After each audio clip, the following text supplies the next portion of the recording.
Hier, Jésus, nous l'avons vu, donnait pouvoir et autorité à ses disciples pour aller guérir.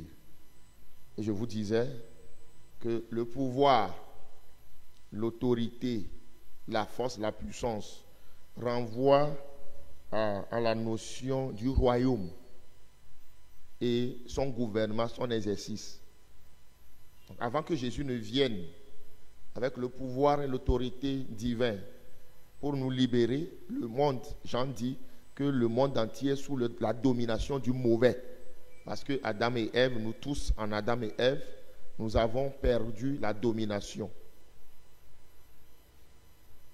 Donc, il y avait un certain Hérode, Hérode Antipas, fils de Hérode le Grand, qui régnait sur la région, c'est un tétrarque en Galilée. Donc la zone là, la Palestine était divisée. Donc il régnait là-bas. Son frère Hérode Philippe aussi régnait ailleurs. Voilà, il y avait des gouverneurs qui sont des représentants de l'Empire romain sur ce territoire. Donc l'Empire romain avait annoncé Jérusalem. Donc eux représentaient l'Empire romain. Donc c'est un pouvoir en place. Le texte français dit Hérode qui était au pouvoir en Galilée. Donc il avait le pouvoir là-bas et exerçait l'autorité. Mais derrière la personne humaine, le pouvoir politique, il y a un royaume spirituel, le royaume des ténèbres. Il était au service du royaume des ténèbres, exerçait le pouvoir du royaume des ténèbres. Voilà que quelqu'un vient, Jésus qui vient et envoie ses disciples exercer un autre pouvoir et une autre autorité qui dépasse son pouvoir et son autorité. Hérode était dérangé. Qui sont-ils ceux-là? Et le texte dit, il cherchait à voir Jésus. À la naissance de Jésus, n'oubliez pas son père Hérode le Grand. Il avait entendu parler d'un roi. Les mages sont venus dire, mais il y a un roi qui est né à Bethléem. Il a cherché à le voir pour le tuer. Qu'est-ce qu'il faut retenir, frères et sœurs? Nous sommes des envoyés de Jésus dans le monde. Au-delà de ce que vous faites pour manger, gagner du pain au niveau professionnel, il y a un autre enjeu. C'est celui d'étendre le royaume des cieux. Si nous n'établissons pas le royaume des cieux, là où nous sommes envoyés, il y a un autre royaume qui va nous contrôler. Si tu n'étends pas, n'assois pas la puissance, le pouvoir divin dans ta maison, dans ta famille, dans ton lieu de travail, dans ton lieu de commerce, dans ta boutique, il faut savoir qu'il y a un autre pouvoir, une autre puissance qui va te contrôler.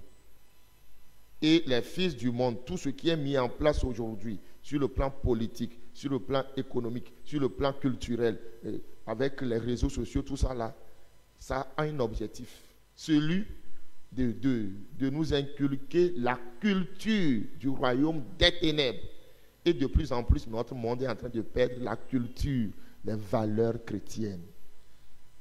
L'enjeu, c'est une affaire de royaume, une affaire de conquête du monde. Donc si nous allons au service, vous allez au boulot, juste pour attendre un salaire à la fin du mois, vous aurez le salaire, mais vous serez contrôlé. Vous allez le dépenser pour autre chose. En toute chose, nous devons exercer notre pouvoir et notre autorité. Première leçon à retenir. La deuxième leçon, quand nous établissons le règne du Christ, le pouvoir du Christ, nous allons déranger. Vous allez déranger. Vous allez déranger ceux qui sont au pouvoir là où vous manifestez le pouvoir du Christ. Si c'est ton chef hiérarchique, il n'a pas le même pouvoir, il n'a pas la même autorité que toi, tu vas le déranger. Ta seule présence suffit pour déranger. Loué soit Jésus-Christ. Si réellement nous nous disons chrétiens et notre présence, le fait d'être chrétien ne dérange pas ceux qui sont autour de nous, nous devons nous poser des questions. Nous devons nous poser des questions sur la puissance que nous dégageons et comment est-ce que nous voulons établir le règne de Dieu. Alors, bien-aimés, sachant que ceux qui exercent l'autorité divine dérangent et qui seront persécutés, comme notre Seigneur Jésus-Christ, c'est vrai, malheureusement, nous n'allons pas lire la suite, la continue de ce texte demain. La liturgie a prévu autre chose. Il y a un passage. Jésus va demander à ses disciples de se retirer. Nous devons apprendre à nous retirer, les retraites, les moments de recueillement, pour pouvoir non seulement continuer par manifester la puissance de Dieu, mais pour ne pas se laisser prendre par l'ennemi. Que le Seigneur nous donne l'intelligence et la sagesse de savoir manifester le règne de Dieu partout où nous allons. Amen.